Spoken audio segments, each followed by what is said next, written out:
us through a couple of the key pieces in the Ian Fleming collection, and maybe just talk about it broadly. Yes, of course. So before my time in 2018, we had a collaboration with the Ian Fleming Estate, specifically around the summertime, really focusing on Ian Fleming's love for Ciel and cotton.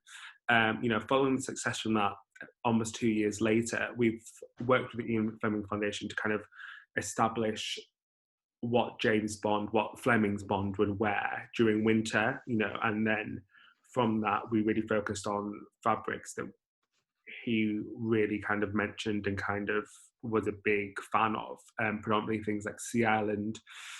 So we focused on a Sea Island shirt. We looked at kind of luxury fabrics such as a cashmere cotton, which is made in Scotland.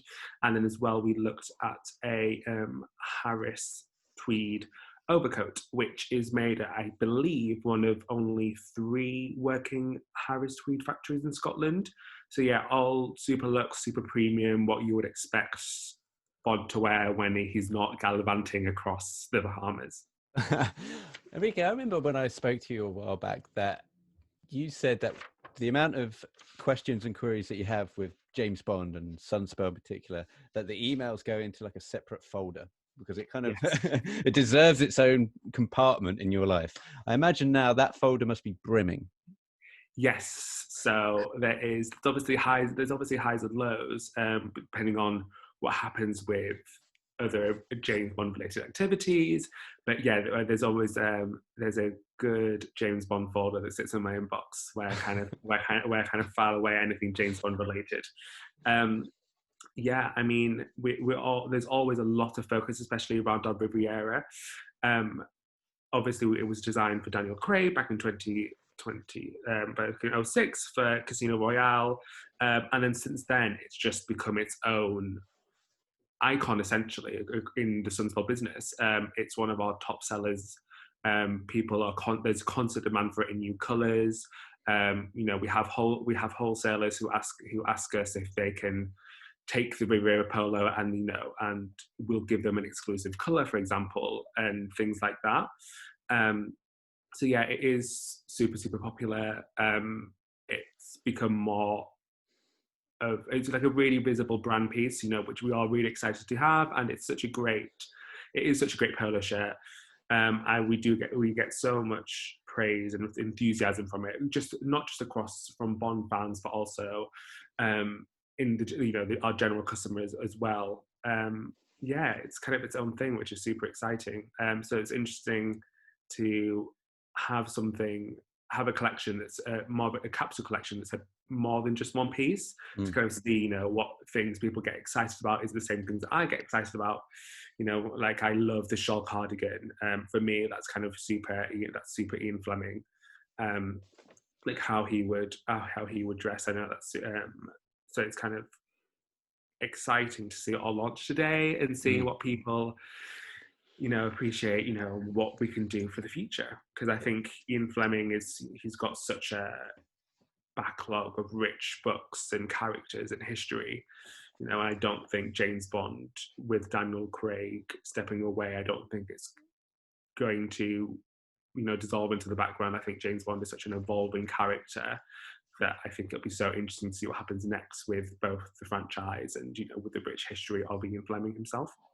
Enrique, talk to me about some of the pieces and how the process was reached. So does your design team approach the estate and go, here is the mood board, here is a collection of ideas, and then do they sign it off and go, yes, no, vice versa? Yes, so it's a super collaborative process. So our design team kind of worked with the estate and kind of gathered people's opinion on James Bond, on Ian Fleming, and we looked at the books and kind of looked through the quotes of what really Ian Fleming would like and appreciate, and in terms of how his interpretation of Bond. And then that's how we were able to pull out like certain things, like the luxury cashmere and knits that had to be made in Scotland, because obviously Ian Fleming had such an affinity for Scotland, as well as the Sea Island cotton. That was super important, just to make sure that it just wasn't like although beautiful, our regular standard Q82. It had to be something that was super premium, that did really feel right for Bond.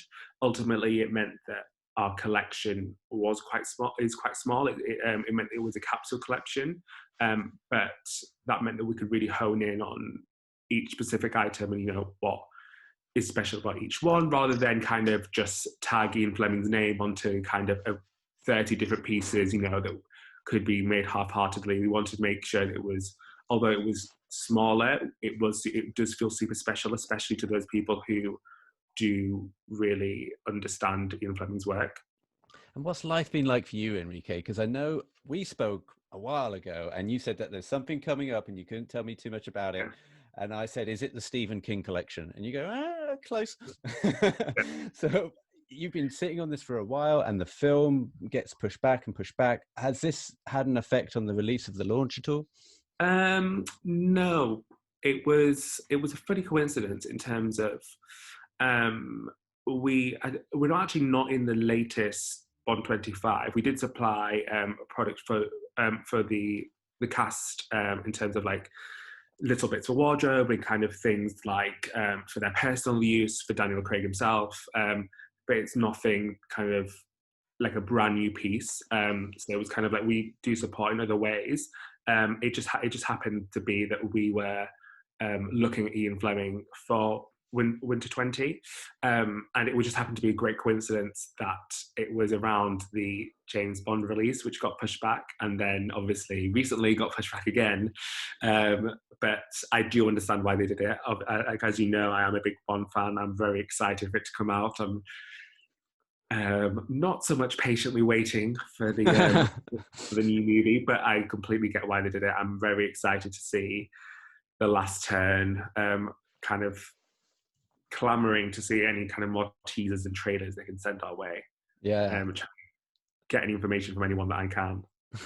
Well, I love the look of the collection, mate. I think it's fantastic. And what I thought was quite interesting, especially with some of the tailoring elements, let's just maybe just have a look at the trousers for a sec. So you have the cashmere flannel trouser.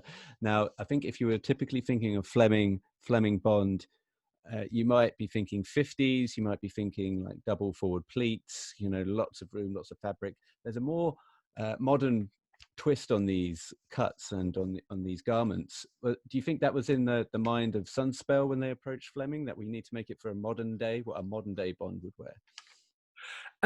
Partially, I think it is definitely like an interpretation of how we believe James Bond would wear, what he would wear during winter, and that was a conversation that did happen with the guys over at Ian Fleming. Ultimately came to the decision that rather than having like really kind of like loose fabrics, that you might think of when you think of like Ian Fleming, especially when he was like gallivanting across the world, we felt that in terms of having these slightly tailored cuts, it just made it perhaps a bit more refined in what we were envisioning at the time, which is why we kind of wanted to be which is how we ended up with the way it is. I think, and then on top of that, we looked at the trousers. We really looked at like the cuts and the style, and actually for one of them we ended up adding like a drawstring, which isn't something you would find in Ian Fleming, but we felt it kind of added a kind of a Sunspel contemporary touch without taking away from the history and kind of like the fabric. Yeah, definitely. Well, I really like some of the items, and anything with Sea Island cotton. When you return to Sea Island cotton, I always know that I'm in good hands. I'm wearing your Sea Island cotton polo and the chinos, I should say, which, by the way, have been. No one can see on the podcast me standing on my little stool here. But these have been the best endorsement for a lockdown. If a lockdown is good for anything, it's wearing comfy trousers. So. Yes, for everyone at home listening, Pete just stood up for me, and he looks very handsome in his Sea Island outfit. I'm wearing head to toe Sea Island cotton. Yeah. And it occurred to me, like, you have the Sea Island cotton that's like 0.0004%, yeah. Or there's probably a couple more noughts in there. Is anyone ever tempted to round it up to say like a 0.07? and then you can just slide that straight into the marketing departments. That's surely got to be on the front of your mind. I don't know. I don't know how they worked that out, to be honest. Sea Island cotton, obviously, it's from the Caribbean. It's handpicked and grown there. I believe, from my understanding, years ago there was something happened to all the crops, and which made it harder to grow and harder to kind of capture. And then because of how luxurious it is, you really do feel the difference in the quality, which is why it makes it so rare and makes it harder for kind of people to kind of work with, just because you have to work with it the right way in order to get the right results. But yeah, I love Sea Island cotton. I think it is really worth the investment. It's something that Ian Fleming himself has referenced a few times throughout his books, which is why we really honed on it, just because that is something that he that we've obviously gained from his estate, is that he was a big fan of Sea Island cotton. He, I guess at the time, he was ahead of his time almost. And do you ever think about like the Sea Island cotton when he's out in Goldeneye and he's out in Jamaica? He got like remnants of cloth from a shop down in Falmouth called Antonio's. I don't know if you have any kind of conversations with the people down at the Fleming Estate, whether that shop is still going or whether there's any tie-ins. So when you're thinking of Fleming, you're thinking of collaborations. Maybe you could think also a little bit, really get granular and go, well, where else did he shop when he was in Jamaica? Has that conversation ever come up, or am I just talking crap? I wasn't involved in a conversation that did mention them, but I'm happy to ring it up. I mean, I wholeheartedly support me going out there doing some market research, if needs must. It's all in a day's work. Yeah. Spend a few months out there really doing some market research on how Ian Fleming would live. Yeah. Take a company card, it'll be fine. Well, you really need to get over to the Fleming Villa, not just stay in the Goldeneye Ranch. I mean, to do the full research, the full marketing research, you have to be in the villa. I need to do it all. I really do think. And, I know you've been, so I think, perhaps you can show me around. It's a nutty place to be in the villa, because you kind of appreciate that this is where the magic happens. You can sit at the desk, you can sit on the same chair, look out the same window, and you think, well, this is it. Yeah. Then you look behind you and there's a double bed and you realize people just sleep in this room, and this is open to the public. Yeah. You think everything should be behind perspex, everything should be kind of cryo preserved, like kids can put bubble gum under this desk. Can't you see how reckless people can be? You really have to trust humans to have it on display like that. Yeah, it's a bit wild, but I hope that the people who obviously are interested enough to kind of visit are the people who would automatically just respect it enough. You'd hope so. Yeah. Not always a given. Yeah. Enrique, last question for you. I'm curious to know, so we mentioned about the Fleming Estate and the kind of back and forth that you have with them regarding the design process. Do Eon have a separate say, and do you have to sign it off as it's marketed as James Bond? Does it go to a third party as well? So this is solely with the Ian Fleming Estate. So there's different, in terms of legalities, there's different interpretations of Bond. So the one we're specifically focusing on is with Ian Fleming's Bond, whereas previously what we did, the relationship we had was with the movie production Bond, which obviously was separate from the Ian Fleming Estate.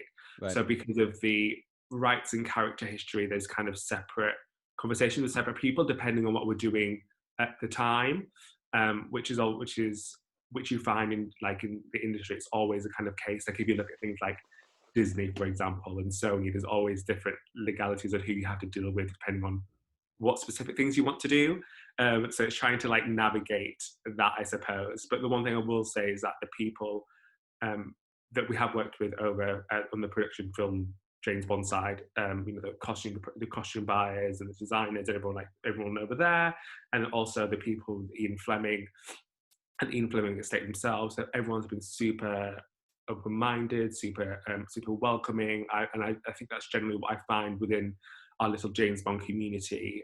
Anytime I've met anyone who's an enthusiast or really takes pride in James Bond, has always been has that kind of community mentality, which I find is so heartwarming, especially now. People I am on looking at the forums, looking online, and everyone's super excited for Bond, and it does depend on what you want to do and who you want to talk to on the right, and what messages you are in terms of what character you want to license against, because they each own different rights for different things. But yeah, everyone is great. I mean, Awesome. it's been definitely one of the most easiest processes and smoothest, because everyone's just so fantastic, really, which is great. And then I get to do things like this. Great. Well, it's quite rare, I guess, when you have to deal with these kind of juggernauts within the branding and the licensing trade, for them to have a good frictionless relationship with their licensees and their holders. And so Chiltern Street is open, Sunspel stores open all over London still. Yes. The collection's inside, people can go see them, they can touch it, People can see it. Yes, yep. And we have displays. So yeah, do pop down if you can, and if you can't socially distance, we are also available online.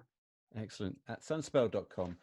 Make sure you're heading over there. Check out the collection. Sunspel Clothing on Instagram. That's where it's all getting banded about as well. I'm so excited for this collection, Enrique, and I'm so happy for you, mate, because I knew this was. So much. I knew this was bubbling away for a long time, and so yes, it's been in the background. I mean, especially with everything happening with COVID and stuff, I'm really excited to kind of see it all come to life. So mate, I really appreciate your support. I'm really happy for you, and thanks for taking time out to speak to me today. No, of course. It's always a pleasure.